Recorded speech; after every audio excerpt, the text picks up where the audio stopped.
God is a God who wants to restore everything that you have lost. நாம் பிறக்கும் போது வியாதியோடு பிறக்குவதில்லை. நாம் வளரும் போது நாம் வியாதியோடு நாம் வளருவதில்லை. ஒரு குறிப்பிட்ட நேரம் வரும்போது நம்முடைய லைஃப்ல பல அழுத்தங்களும் பல போராட்டங்களும் வரும்போது அவை முதலாவதாக நம்முடைய மனதை தாக்குகிறது. Remember this, if your soul is dead, then your body will quickly die. If your soul is alive, your body will be alive. உங்க வாழ்க்கையில கசப்பாவும் நீங்க வாழலாம், இல்லாவிட்டால் தேவன் கொடுத்த வெற்றிகளை கொண்டாடவும் செய்யலாம். இனி உங்க சரீரத்துல வியாதி வரும், ஆனா வராது. சிம்டம் வரும், நெஞ்சு வலிக்கிற மாதிரி இருக்கும், கால் வலிக்கிற மாதிரி இருக்கும். ஆனா இன்னைக்கு தீர்க்க தரிசனமா நான் உங்களுக்கு சொல்றேன், உங்க ஆத்துமாவில ஒரு ஸ்ட்ரெங்த் வரணும். நான் கிறிஸ்துவுக்குள் நீதிமானாக்கப்பட்டேன். அன்பார்ந்த பிள்ளைகளே, ரோமருக்கு எழுதப்பட்ட நிருபம் 8ஆம் அதிகாரம் 10-11 வசனத்திற்கு உங்களுடைய வேதத்தை திருப்பிக் கொள்ளுங்கள். Romans chapter 8 verse 10 and 11. மேலும் கிறிஸ்து உங்களில் இருந்தால் சரீரமானது பாவத்தின் நிமித்தம் மரித்ததாயும் ஆவியானது நீதியின் நிமித்தம் ஜீவனுள்ளதாயும் இருக்கும். அன்றியும் இயேசுவை மரித்தோரில் இருந்து எழுப்பினவருடைய ஆவி உங்களில் வாசமாயிருந்தால் கிறிஸ்துவை மரித்தோரில் இருந்து எழுப்பினவர் உங்களில் வாசமாயிருக்கிற தம்முடைய ஆவியினாலே சாவுக்கு ஏதுவான உங்கள் சரீரங்களையும் உயிர்ப்பிப்பார். யாராவது ஒரு ஆமென் சொல்றீங்களா?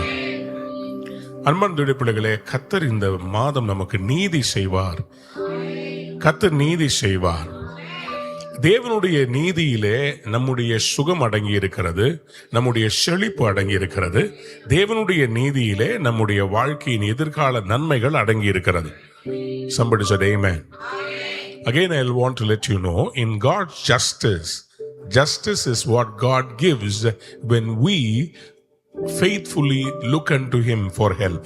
ஆனா சில வேளைகளில் நம்முடைய லைஃப்ல சில சுகம் இல்ல, நம்முடைய சரீரத்துல சுகம் இல்ல, ஆத்துமாவிலே தோய்ந்து போயிருக்கிறோம், ஒரு டிப்ரெஷன் நம்மை வாட்டுகிறது, ஆவியிலே சோர்ந்து காணப்படுகிறோம். இவை எல்லாவற்றுக்கும் தேவை ஒரு சுகம். யாராவது ஒரு ஆமென் சொல்லுங்க. பக்கத்துல பார்த்து சொல்லுங்க, கர்த்தர் உங்களை சுகமாக்குவார். நீங்கள் இன்றைக்கு சோர்ந்து போய் வந்திருந்தாலும் சரி, சரீரத்துல பலவீனமாய் வந்திருந்தாலும் சரி, அல்லது உங்களுடைய வாழ்க்கையிலே நீங்கள் எல்லாவற்றையும் இழந்து போய் வந்திருந்தாலும் சரி, கர்த்தர் நம்முடைய சுகத்தை விரும்புகிறவராய் இருக்கிறார். இந்த மனிதன் முப்பரிமாணம் உள்ளவன், ஸ்பிரிட், சோல் அண்ட் பாடி. ஒரு 3 சர்க்கிளை நான் போடணும்னு சொன்னா, கவனிங்க, ஒரு 3 சர்க்கிள் போடணும்னா, ஸ்பிரிட், சோல் அண்ட் பாடின்னு சொல்லி போடணும்னா, அதுல உள்ள இருக்கிறது ஸ்பிரிட், அவுட்டர் ரிங்ல சென்டர்ல இருக்கிறது சோல், வெளியில இருக்கிறது பாடி. சோ அந்த ஸ்பிரிட், சோல் அண்ட் பாடி, நம்முடைய ஆவி, ஆத்துமா, சரீரத்திலே நமக்கு பலன் வேண்டும். எல்லாம் ஒரு ஆமேன்னு சொல்லுங்க, கையை உயர்த்தி சொல்லுங்க. ஆவி, ஆத்துமா, சரீரம். இங்கிலீஷ்ல சொல்லாமா? ஸ்பிரிட், சோல், பாடி. ஸ்பிரிட், சோல், பாடி. பல நேரத்துல நம்முடைய சரீரத்தின் மேல் நமக்கு அதிகாரம் இல்லாமல் போவதற்கு காரணம் நம்முடைய ஆத்துமா தோய்ந்து இருக்கிறது. ஆத்துமா தோய்ந்து போனதுனாலே ஆவி உடைந்து காணப்படும். When the mind is affected, the spirit is affected. When the spirit is affected, the body is affected. Write it down, எழுதி வைத்துக் கொள்ளுங்க. The soul is so important. ஒரு மனிதனுடைய ஆத்துமா அவனுடைய சரீர சுகத்தில் மிகப்பெரிய ஒரு வேலை செய்கிறது. நம்ம எப்படி நினைக்கிறோமோ அப்படிதான் நம்ம லைஃப். நம்முடைய முதல் சுகமே நமக்கு தேவை, நம்முடைய மனதில் தேவை. எழுதி கொள்ளுங்க, மனது சுகமா இருந்தா ஆத்துமா வாழ்வது போல எல்லாவற்றிலும் வாழ்ந்து 3 யோவான் 1:2 எல்லாவற்றிலும் வாழ்ந்து சுகமாயிரு. எது போல? உன் ஆத்துமா வாழ்வது போல. மறுபடியும் அந்த 3 சர்க்கிளை பாருங்க. இந்த 3 சர்க்கிளை பார்க்கும்போது பாருங்க, சாத்தான் எதை அட்டாக் பண்ணுவான்னு சொன்னா, உங்க மைண்டை தான் அட்டாக் பண்ணுவான், உங்க எமோஷன்ஸ் அட்டாக் பண்ணுவான். இன்னைக்கு பல பேருடைய லைஃப்ல சுகம் இல்லாமல் இருப்பதுக்கு காரணமே அவங்களுடைய மைண்ட பிசாசு அட்டாக் பண்ணி சொல்லுவான், உனக்கு இது சரியில்லை, அது சரியில்லை, உனக்கு இப்படிதான், உங்க அம்மாவுக்கு இந்த மாதிரி இருந்துச்சுல்ல, உங்க அம்மாவுக்கு கேன்சர் வந்துச்சு, உனக்கும் கேன்சர் வரும். உங்க அப்பா அற்ப ஆயுசுல மரித்துட்டாரு, நீயும் மரிச்சிருவ. உங்க குடும்பத்துல ஒரு சாபம் இருக்குது, அதனால உன் மேலேயும் அந்த சாபம் வரும். இது எல்லாம் பிசாசு நம்முடைய மைண்ட் அட்டாக் பண்ணுவான். நம்முடைய மைண்ட் முதலாவதாக சுகமாக வேண்டும். Come on, lift up your hands and say, Lord, heal my mind. கிறிஸ்து என்னில் வாழ்வதினால். எத்தனை பேர் ஆமென் சொல்ல விரும்புறீங்க? ரோமர் 8:10 மறுபடியும் பாருங்களாமா? ரோமர் 8:10 இப்படியாக சொல்லுகிறது, மேலும் கிறிஸ்து உங்களில் இருந்தால், கிறிஸ்து உங்களில் இருந்தால், if Christ is in you, if Christ is in you, Christ is the hope of glory. Christ is the hope of healing. Christ is the hope of every blessing. சொல்லுங்க ஆமென். என்னில் இயேசு வாழ்வதால். சொல்லுங்க, உங்கள யார் வாழ்றா? உங்களுக்குள் இயேசு கிறிஸ்து வாழும்போது உங்களுடைய ஆத்துமாவிலே கிறிஸ்து வாழ்ந்தாள். அப்ப நீங்களும் நானும் ஒண்ணு புரிந்து கொள்ள வேண்டும். நம்முடைய இருதயமானது எப்பொழுதுமே கலங்க கூடாது. கர்த்தர் நமக்குள்ள இருக்கிறார். நாம் கர்த்தருடைய பிள்ளைகளானால் நம் ஆண்டுடைய சுதந்திரவாளிகள். என்ன பிரச்சனை வந்தாலும் கலங்காதீங்க. உங்க இருதயம் கர்த்தருக்குள்ள ஸ்ட்ராங்கா இருக்கணும். வெற்றியும் தோல்வியும் உங்க மனதுல தான் இருக்கிறது. நீங்க வெற்றியாளர் நினைச்சீங்கன்னா வெற்றி எடுக்க முடியும். நீங்க ஒரு பலவீனம் நினைச்சீங்கன்னா நீங்க பலவீனம் தான். நீங்க பலவான் நினைச்சீங்கன்னா பலவான் தான். நான் என் மனதுல தோல்வின்னு நான் ஏத்துக்கிட்டேன்னா நான் தோல்விதான். என் மனதுல எனக்கு பலன் இருக்குதுன்னு நான் ஏத்துக்கிட்டேன், நான் பலவான். It's all in the mind.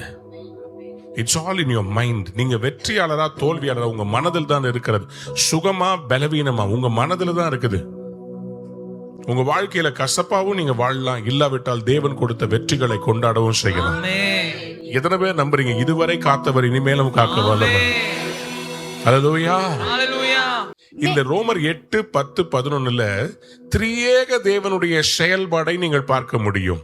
You can see the Trinity of God at work.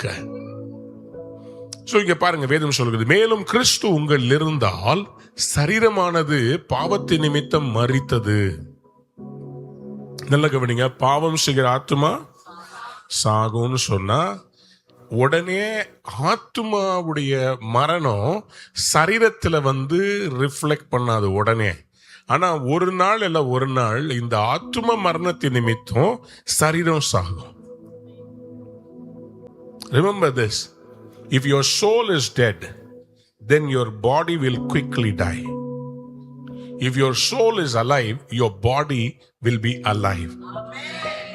யாரெல்லாம் ஒரு ஆமென் சொல்ல விரும்புறீங்க? அதனால்தான் இன்னைக்கு முதல்ல சரீர சுகத்தை நீங்க பெற்றுக்கொள்வதற்கு முன்பாக முதலாவதாக அறிந்து கொள்ளுங்கள், உங்களுடைய ஆத்துமாவிலே சுகத்தை பெற வேண்டும். உங்க ஆத்துமா நல்லா இருக்கணும். உங்க ஆத்துமா எல்லாரை குறித்து ஒரு நல்ல சிந்தனை வைத்திருக்க வேண்டும். உங்க ஆத்துமா யாரையும் பழி வாங்க துடிக்க கூடாது. உங்க ஆத்துமா எப்போதும் கர்த்தருக்குரியவைகளையே செவித்துக் கொண்டிருக்க வேண்டும். உங்க ஆத்துமா எப்போதும் கர்த்தரையே கனம் பண்ண வேண்டும். உங்க ஆத்துமா எப்போதும் மற்றவங்களை ஒரு தராசு வச்சுக்கிட்டு எடை போட்டுட்டு இருக்காம உங்க ஆத்துமா மிருதுவா இருக்க வேண்டும். உங்க ஆத்துமா எல்லாரையும் மன்னிக்கிறதா இருக்க வேண்டும். உங்க ஆத்துமா கர்த்தருக்கு முன்னாடி எப்படி இருக்குதோ அப்படிதான் உங்க சரீரம் இருக்கும். இயேசுவின் நாமத்தை சொல்றேன், உங்களுக்கு எந்த வியாதியும் வராது. பிரியமானவனே, உன் ஆத்துமா வாழ்வது போல. ஆத்துமா அது அந்த அந்த சரீரமானது எப்படி இருக்குதா? பாவத்தின் நிமித்தம் மரித்தது. எல்லாரும் சொல்லுங்க, பாவத்தின் நிமித்தம். பாவத்தின் சம்பளம் மரணம். அப்போ பாவத்தின் நிமித்தம் சரீரம் செத்தது. நல்லா புரிந்து கொள்ளுங்க, எல்லாருமே பாவம் செய்து தேவ மகிமை அற்றவர்களாய்விட்டோம். Everybody sins and everybody falls into death. நம்ம எல்லாருமே பாவம் செய்திருக்கிறோம். அப்படின்னா எல்லாருமே மரணத்துக்காக நியமிக்கப்பட்டிருக்கிறோமா? Is it that because we sin that we are doomed and we are doomed for death? பாவம் செய்யாதவங்க இல்லையே, எல்லாருமே ஏதோ ஒரு பாவத்துல அவங்க சிக்கி இருந்திருக்காங்களே. அப்ப அந்த பாவத்திலிருந்து எனக்கு விமோச்சனம் என்ன? ரோமர் 3:23 சொல்லுகிறதம்மா. ரோமர் 3:23 சொல்லுகிறது, எல்லாரும் பாவம் செய்து தேவ மகிமை அற்றவர்களாகி இலவசமாய் அவருடைய கிருபையினாலே கிறிஸ்து இயேசுவுல மீட்பை கொண்டு நீதிமான்கள் ஆக்கப்படுகிறார். யாராவது ஒரு அல்லேலூயா சொல்றீங்களா? உங்க லைஃப்ல எதை மறந்தாலும் ரோமர் 3:24 மறந்துடாதீங்க. நீங்களும் நானும் அவருடைய கிருபையினாலே, அண்டர்லைன் பண்ணிக்கோங்க, அவருடைய கிருபையினாலே. இதுக்கு ஏதாவது காசு இருக்குதா பாஸ்டர்? இதுக்கு ஏதாவது நான் நேர்த்தி கடன் செலுத்தணுமா? இதுக்கு ஏதாவது நான் காசு கொடுக்கணுமா? இல்ல நான் பிராயச்சித்தம் பண்ணணுமா? should I do make some amendment? should I make some restitution? ஒண்ணுமே வேண்டாம், இலவசமாய் பெற்றீர்கள். அவருடைய கிருபை இலவசம், அவருடைய சுகம் இலவசம். எத்தனை பேருக்கு நீங்க அந்த இலவசமான சுகம் வேணும்? கையை வைத்து சொல்லுங்க, in the name of Jesus I receive the gift of healing. I receive the gift of deliverance. Because I am made righteous. Zedeka அப்படின்னு சொன்னா righteousness. ஆண்டவரே, நீர் என்னுடைய நீதி. யாராவது ஆமென் சொல்றீங்களா? கிறிஸ்து இயேசுவில் உள்ள மீட்பை கொண்டு நீதிமான்களாக்கப்படுகிறீர்கள். அப்போ நமக்கு என்னதான் சாத்தான் பாவத்தை கொண்டு நமக்கு முன்பாக நிறுத்தினாலும் நம்ம சொல்ல வேண்டிய ஒரே காரியம், நான் கிறிஸ்துவுக்குள் நீதிமானாக்கப்பட்டிருக்கிறேன். I am made righteous in Christ. I am righteous in Christ. I am made righteous in Christ. When I am made righteous in Christ, I am no more under the law. I am under grace. எழுதி வைத்துக் கொள்ளுங்க. உங்களையும் என்னையும் நியாயப்பிரமாணத்தின்படி குற்றவாளிகளாக, துன்மார்க்கராக பார்க்கப்படும் போது கிறிஸ்து நமக்காக மரித்ததினாலே, கிறிஸ்து நம்முடைய பாவங்களை மன்னித்ததினாலே நீதிமான்களாக்கப்படுகிறோம். அப்ப நீதிமான்களாக்கப்படும் போது இயேசுவின் நாமத்தில் சொல்றேன், இனி உங்க சரீரத்துல வியாதி வரும், ஆனா வராது. சிம்டம் வரும், நெஞ்சு வலிக்கிற மாதிரி இருக்கும், கால் வலிக்கிற மாதிரி இருக்கும். ஆனா இன்னைக்கு தீர்க்க தரிசனமா நான் உங்களுக்கு சொல்றேன், உங்க ஆத்துமாவுல ஒரு ஸ்ட்ரெங்த் வரணும். நான் கிறிஸ்துவுக்குள் நீதிமானாக்கப்பட்டேன். உங்க மைண்ட தான் பிசாசு ஃபர்ஸ்ட் அட்டாக் பண்ணுவான். அவன் சொல்லுவான், நீ இந்த பாவம் செய்ததுனால இந்த வியாதி உனக்கு வரப்போகுது, நீ இந்த காரியம் செய்ததுனால இந்த பலவீனம் உன்னை தாக்க போகுது, நீ அந்த தப்பு செஞ்சால அதான் உன் பிள்ளைக்கு இந்த வியாதி வந்திருக்குது. உங்களையும் என்னையும் குற்றப்படுத்துகிறவன், அவன் பரிசுத்தவான்களை குற்றப்படுத்துகிறவன் என்று வேதம் சொல்லுது. இரவும் பகலும், ஒரு நேரம் கிடையாது, ஷிஃப்ட் போட்டு வேலை செய்யறாரு. யாரு? மேப்படியா? அவன் வேலையே அதுதான், உங்களையும் என்னையும் குற்றம் சாட்டணும்.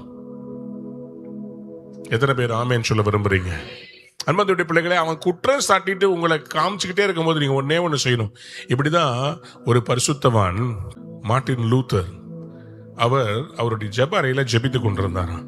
இப்ப பிசாசு அவர் செய்த எல்லா பாவத்தையும் எழுதி வச்சு, அவர் ஃபாஸ்டிங்ல ஜெபிச்சுட்டு இருக்கிறார். ஃபுல்லா எழுதி வச்சிருக்கானா. எழுதி வச்ச உடனே இவருக்கு ரொம்ப மனசு கஷ்டமாயிட்டு, ஆண்டவரே நான் நீதிமான் இல்லை, என்னை எடுத்துக்கொள்ளுங்கன்னு எலியா மாதிரி ஜெபிச்சாரு.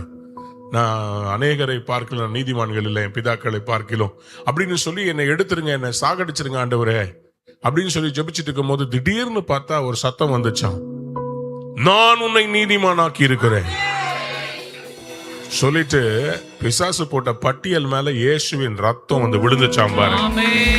அது விழுந்த மாத்திரத்துல இவருக்கு விரோதமா இருந்த கையெழுத்தெல்லாம் குலைச்சு போட்டார். இயேசுவின் நாமத்தினாலே இந்த வாரம் அநேகம் பேர் சுகமடைய போறீங்க. இந்த வாரம் அநேகம் பேருக்கு கர்த்தர் சுகத்தை கொடுக்க போகிறார். தெய்வீக சுகம் உங்களுடைய பங்கு. கைகளை உயர்த்தி இயேசுவின் நாமத்தில் பெற்றுக்கொள்ளுங்க.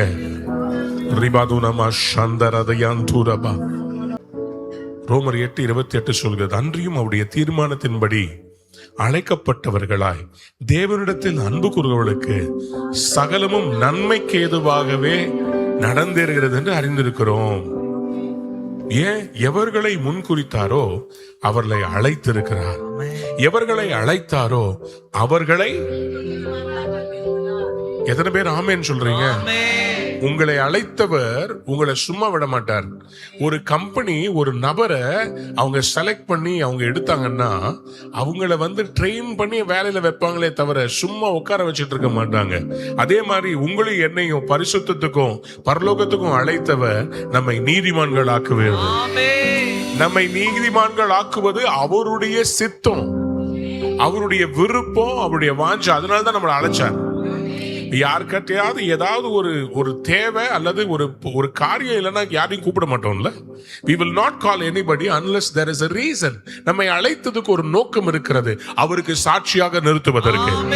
அப்ப நம்மள ஆண்டவர் ஒரு துன்மார்க்கனா வச்சுக்கிட்டு ஆசீர்வதிக்க மாட்டார், நம்மளை நீதிமானாய் மாற்றி ஆசீர்வதிக்க, நம்மை நீதிமான் ஆக்கி சுகமாக்குகிறவர். எத்தனை பேர் ஆமென் சொல்ல விரும்புறீங்க? ஹல்லேலூயா. சோ இந்த நீதி நமக்குள்ள வரணும்னு சொன்னா நம்ம கிறிஸ்துவை ஏற்றுக்கொள்ள வேண்டும். அதுக்காக தான் இயேசு கிறிஸ்துவின் நாமத்தினால நம்ம ரட்சிக்கப்படணும், நம்ம நாவினால் அறிக்கை செய்யணும். அதனாலதான் இயேசு கிறிஸ்துவின் ரத்தத்தினால இந்த ஞானஸ்நானம் என்கிற உடன்படிக்கையில நம்ம அவரோடு இணைய வேண்டும். அதனால்தான் பரிசுத்த ஆவியானுடைய முத்திரையை போட்டு பெற்றுக்கொள்ள வேண்டும். எவர்களை அவர் அழைத்தாரோ அவர்களை நீதிமான்களாக்கி இருக்கிறார், எவர்களை நீதிமானாக்கி இருக்கிறாரோ அவர்களை மகிமை. எத்தனை பேர் ஆமென் சொல்ல விரும்புறீங்க? அதனாலதான் யாரெல்லாம் சுகமானாங்களோ அந்த இடத்துல ஒரே ஒரு வார்த்தை சொல்லப்படுகிறது, தேவன் மகிமைப்பட்டார். ஏன்னா உங்களையும் என்னையும் சுகமாக்கும் போது நமக்கு பேர் புகழ் கிடையாதுங்க, அவர் நாமம் உயர்த்தப்படுங்க. அப்போ நான் நம்புறேன், என்னை நீதிமான் ஆக்குறதும் என்னை சுகமாக்குறதும் அவரை மகிமைப்படுத்துகிறது. அப்ப நான் பலவீனமா இருக்கிறது அவருடைய மகிமை அல்ல, நான் கடன்ல இருக்கிறது அவருடைய மகிமை அல்ல, நான் வீடு இல்லாம இருக்கிறது அவருடைய மகிமை அல்ல, நான் அவருக்குள் சந்தோஷமா இருப்பது அவருக்கு மகிமை. சோகமா இருக்காதீங்க, சந்தோஷமா இருங்க. எது இருக்குதோ இல்லையோ கர்த்தருக்குள்ள சந்தோஷமா இருங்க. ஒன்னே ஒண்ணு புரிஞ்சுக்கோங்களேன், லைஃப்ல நம்ம மைண்ட் செட் தான் முக்கியம். யார் உங்களுக்கு அன்பு செலுத்துறாங்களோ செலுத்தலையோ, நீங்க கர்த்தர்ட்ட யாரா இருக்கிறீங்க. பிசாசு உங்ககிட்ட சொல்லுவான், இவங்க உனக்கு அன்பு செலுத்தல, இவங்க உனக்கு இது உதவி செய்யல, இவங்க வரல, அவங்க வரல, யாருமே இல்ல உனக்கு, நீ ஏன் பாவம் செய்யக்கூடாது, நீ ஏன் பரிசுத்தத்தை இழக்க கூடாது. உங்க மனசுல பல காரியங்களை கொண்டு வருவான், உங்களை அட்டாக் பண்ணுவான், உங்க மைண்ட் டிஸ்டர்ப் பண்ணுவான். ஆனா உங்க ஆத்மா சாகவே கூடாது. நீங்க சொல்லணும், நான் கர்த்தருக்குள் நீதிமானாக்கப்பட்டிருக்கிறேன், எதுவும் என்னை இடர செய்ய முடியாது, நான் கர்த்தருக்குள் நீதிமானா இருக்கிறேன், என் ஸ்தானத்தை விட்டு கொடுக்க முடியாது, நான் ஓடிக்கிட்டே இருப்பேன். யாராவது ஆமென் சொல்லுங்க. அப்போ பாருங்க, பாவத்தின் நிமித்தம் மரித்ததாக இருக்கிறது, ஆவியானது நீதி நிமித்தம் எப்படி இருக்குதா? ஜீவனுள்ளதாய். யாராவது சொல்லுங்க, ஆவியானது யார் நிமித்தம்? நீதி நிமித்தம். அப்ப புரிஞ்சுக்கோங்க, உங்க மைண்ட பிசாசு அட்டாக் பண்ணும்போது உங்க நீதியை தான் அட்டாக் பண்றான். நமக்கு இந்த மாதம் கர்த்தர் என்ன சொல்லியிருக்காரு, உங்களுக்கு எதை செய்ய போறேன்னாரு? நீதி செய்வார். யாராவது சொல்லுங்க ஆமென். இதுக்கும் கனெக்ட் பண்ணி பாருங்க, நீதி செய்வார்னு சொல்லியிருக்காருல்ல, அவன் கர்த்தரால் ஆசீர்வாதத்தையும் தன் ரட்சிப்பின் தேவனால் நீதியும். சங்கீதம் 24:5, ரட்சிப்பின் தேவனால் நீதியும் பெறுவான். அந்த நீதிக்குள்ள சுகம் இருக்கிறதுங்க. யாராவது ஒரு ஆமென் சொல்லுங்க. கைகளை உயர்த்தி சொல்லுங்க, நீ நீதிமானாய் மாற்றினவர் என்னை சுகமாக்க வைப்பார், என்னை செழிப்பாக வைப்பார், என்னை ஆசீர்வாதமாய் வைப்பார். நான் கர்த்தருக்குள் நீதிமானாக இருக்கிறேன். சொல்லுங்க ஆமென். அன்பு தேவனுடைய பிள்ளைகள் அறிந்து கொள்ள வேண்டும், இன்னைக்கு உங்களுக்கு எனக்கும் கர்த்தர் இந்த நீதிமான்ற அந்த ஸ்தானத்தை கொடுத்தபடினால், கிருபையினாலே, இயேசு கிறிஸ்துவின் மூலமாய் நமக்கு அந்த ஸ்தானம் கிடைத்ததினாலே நாம் அதை பெற்றுக்கொள்ள வேண்டும். நம்ம பேர்ல ஒரு ஓபன் செக் கொடுத்த மாதிரி தான், நம்ம பேரை ஃபில் பண்ணி கிளைம் பண்ண வேண்டியதுதான். யாராவது ஒரு அல்லேலூயா சொல்லுங்க. இப்போ இந்த நீதி எங்க இருந்து கிடைச்சது? அந்த நீதி எதனால கிடைச்சது? மனிதன் ஒரு முறை பிறப்பதும் அவனுக்கு நியமிக்கப்பட்டிருக்குது. என்னதுங்க? he has to be born once and has to die once. So இதுதான் தேவன் மனிதனுக்கு நியமிச்சிருக்கிறது. சோ மனிதன் திரும்ப திரும்ப அடுத்த ஜென்மம் என்று எடுத்து வருவது இல்லை. Write it down. இந்த உங்க கர்மாவனால உங்களுக்கு மறுபடியும் ஒரு வாழ்க்கை கிடைக்கும், நீங்க செய்த நல்லது கெட்டதுனால உங்களுக்கு மறுபடியும் ஒரு வாய்ப்பு கிடைக்கும்னு நினைக்காதீங்க. இந்த பூமியில நம்ம வாழ்ற வாழ்க்கையும் நம்ம செய்கிறது எல்லாமே நாளைக்கு பரலோகத்துல போய் நம்ம வாழ்ற வாழ்க்கைக்கு அத்தாட்சியும் அடித்தளமா இருக்கு. சொல்லுங்க அல்லேலூயா.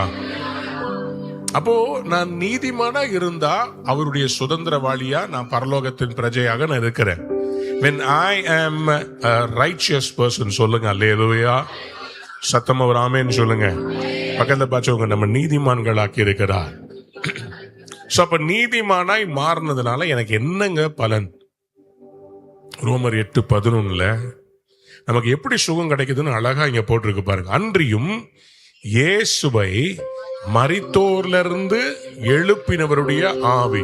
இப்ப பாருங்க, அந்த முந்தின வசனம் சொல்லுது சரீரம் பாவத்து நிமித்தம் செத்து இருக்குது. ஆனா அடுத்த வசனம் சொல்லுகிறது இயேசுவை மரித்தோர்ல இருந்து எழுப்பினவருடைய ஆவி. யாராவது ஒரு ஆமென் சொல்லுங்க. எழுப்பினவர் என்று சொல்லும் போது அங்கே பிதா வெளிப்படுகிறார். எழுப்பினவருக்கு பக்கத்துல பிராக்கெட்ல போட்டுங்க, பிதான்னு போட்டுக்கோங்க. எழுப்பினவர், நான் திரியேக தேவனை அங்க காண்பிக்க விரும்புகிறேன். இயேசு குமாரன், அன்றியும் இயேசுவை குமாரனை மரித்தோர்லிருந்து எழுப்பினவர் பிதா, எழுப்பினவருடைய ஆவி பரிசுத்த ஆவி. அப்போ ஒரு மனிதனுடைய வாழ்க்கையிலே சுகத்திற்காகவும் ஆசீர்வாதத்திற்காகவும் திரியேக தேவன் செயல்படுகிறார். The Trinity works for the healing. The Trinity works for the prosperity. The Trinity works for the upliftment of the righteous. ஒரு நீதிமானுக்காக பிதா, குமாரன், 3 பேரும் சேர்ந்து செயல்படுவார்கள். ஏன் கிறிஸ்துவின் நிமித்தம் நமக்கு இவ்வளோ பெரிய ஒரு அற்புதம் நடக்குது? கிறிஸ்துவை மரித்தோர்ல இருந்து எழுப்பணும்னா எப்படி எழுப்ப முடியும்? ஏன் கிறிஸ்துவை மரித்தோர்ல இருந்து எழுப்ப முடிஞ்சிச்சு? பாவத்தின் சம்பளம் மரணம். இவர்தான் பாவமே செய்யலையே. அப்ப இவரை யார் மரணத்துக்கு நேரம் நியாய தீர்ப்பு செய்தது? பிதாவே நியாய தீர்ப்பு கொடுக்கலையே அவருக்கு. ஆனா எல்லா மனுஷருக்கும் நியமிக்கப்பட்டிருக்கிற மரணத்தை கிறிஸ்து சந்திக்க வேண்டியதாக இருந்தது. ஆனா நம்முடைய பிதாவானவர் நீதி உள்ள தேவன் அல்லவா? ஒரு நீதிமான மரிக்கிறதுக்கு எப்படி அவர் விடுவாரு? யாராவது ஒரு அல்லேலூயா சொல்றீங்களா? பூமியில ஒரு கீழ்கோர்ட்ல தோத்துட்டா ஹைகோர்ட்டுக்கு போலாம், ஹைகோர்ட்ல தோத்துட்டா சுப்ரீம் கோர்ட்டுக்கு போலாம், சுப்ரீம் கோர்ட்ல தோத்துட்டா நம்முடைய ஜனாதிபதிக்கு பெட்டிஷன் போடலாம், ஜனாதிபதி கிட்ட தோத்துக்கிட்டா நம்முடைய பிதாவாகிய தேவன் எப்படிப்பட்டவர் தெரியுமா? அவர் நீதி உள்ள தேவனாக இருக்கிறார். அவர் நீதிமானை ரட்சிக்கிறவராக இருக்கிறார். நீதிமானை எழுப்புகிறார். எதனால எழுப்புறாரு? கிறிஸ்துவின் நிமித்தம் எழுப்புகிறார். கிறிஸ்துவை ஏன் எழுப்பினார்? ஏன் அவர் நீதிமானா இருந்தார். அவர் பாவம் செய்யவே இல்லை. இந்த உலகத்தின் அதிபதி என்னிடத்தில் வருகிறான், அவனுக்கு என்னிடத்தில் He said there is nothing that I can give. நீங்களே நான் அப்படி சொல்ல முடியுமா? சாத்தான் வர்றான், அவன்கிட்ட அவன் பொருள் என்கிட்ட எதுவுமே இல்லை, அவன் என்ன எதுவுமே இல்லைன்னு சொல்ல முடியுமா? அவ்வளோ பரிசுத்தமா இருந்தாரு. ஏன் பரிசுத்தமானவர் மரிக்க வேண்டும்? நீங்களும் நானும் வாழணும். ஏன் பரிசுத்தமானவர் சிலுவையில் அறையப்பட வேண்டும்? ஏசாயா 53:5. எதனால் அவர் அடிக்கப்பட்டார்? எதனால் அவர் நொறுக்கப்பட்டார்? எதனால் அவர் மேல ஆக்கினை தீர்ப்பு வந்தது? Why should Jesus Christ suffer such a gruesome death? நம்முடைய மீறுதல் நிமித்தம் அவர் காயப்பட்டு, நம்முடைய அக்கிரமங்கள் நிமித்தம் அவர் நொறுக்கப்பட்டார். நமக்கு சமாதானத்தை, நமக்கு சுகத்தை, நமக்கு செழிப்பை உண்டு பண்ணும் ஆக்கினை அவருடைய தழும்புகளால். சரி, நான் ஜெபிக்கிறதுக்கு முன்னாடி தழும்புகள்னா என்ன? ஏன் ஒரு தழும்புகள்? அவரை என்ன செய்தாங்க? அவரை வாரினால் அடித்தார்கள். பிலாத்துடைய அரண்மனையில அவரை வாரினால் அடிச்சாங்க. நான் உங்களுக்கு காண்பிக்க விரும்புகிறேன் இவரை எப்படி அடிச்சாங்கன்னு. ஃபர்ஸ்ட் அவருடைய முதுக ஆழமாய் உழுதார்கள்னு போட்டிருக்குது. இந்த வீடியோ கொஞ்சம் பாருங்க. 1, 2வது வார், 4, 5, 6 இது மாதிரி யோசித்து பாருங்க. இந்த வாரனால அடிக்கிறது 12, 13, 14, 16, 17, 18, 19, 20 இன்னும் போது பாருங்க. கொஞ்சம் யோசித்து பாருங்க.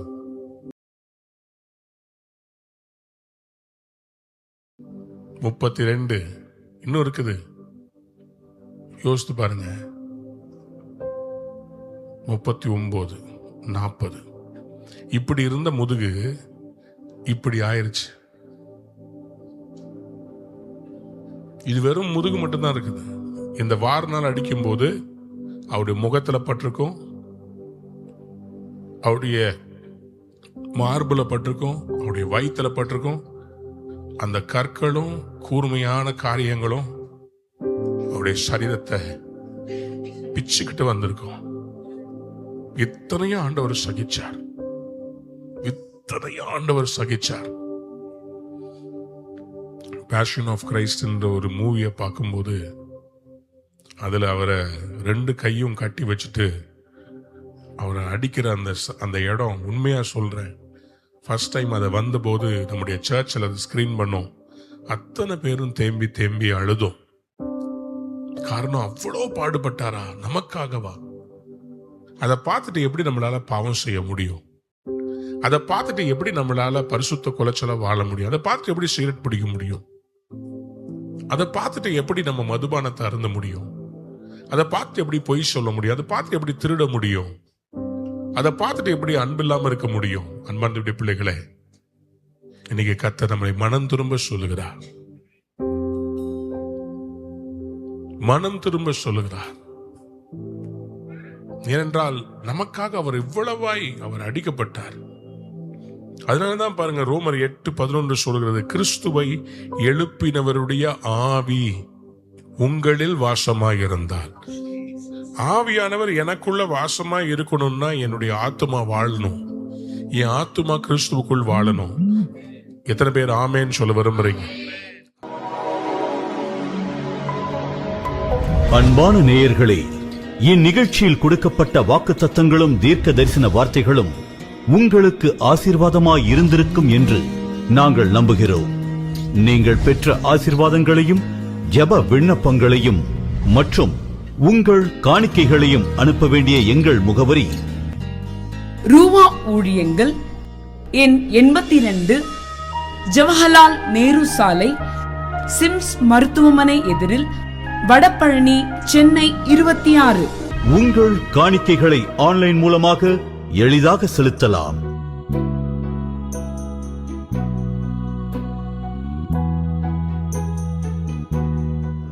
எங்கள் இணையதள முகவரி www.ruhaministries.org.